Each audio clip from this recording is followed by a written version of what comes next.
Ganitong eksena yung pinapakanta ka sa party, kaso mahiyain ka.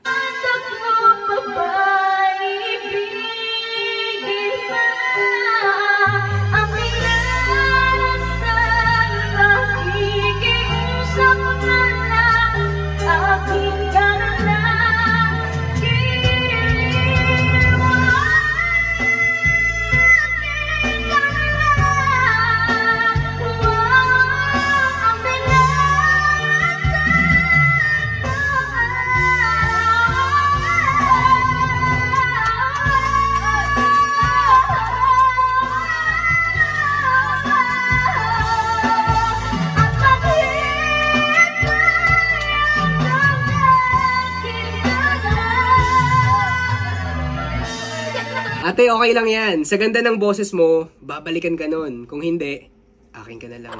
The way she sang, napaka-kontrolado. She managed to maintain her tone using his chesty mix at napaka-satisfying pakinggan nun. However, some vocal coaches would say, yung posture niya couldn't be right. Naka-curve siya, letting her stomach na naiipit at pwede siyang mahirapan sa support. Ganon din yung throat niya na hindi diretso na pwedeng mag-add ng additional strain. Should be diretso dapat as much as possible. But the good thing is, she was able to control the tone sa ganyang posture at mahirap yun. Congrats sa'yo, ate!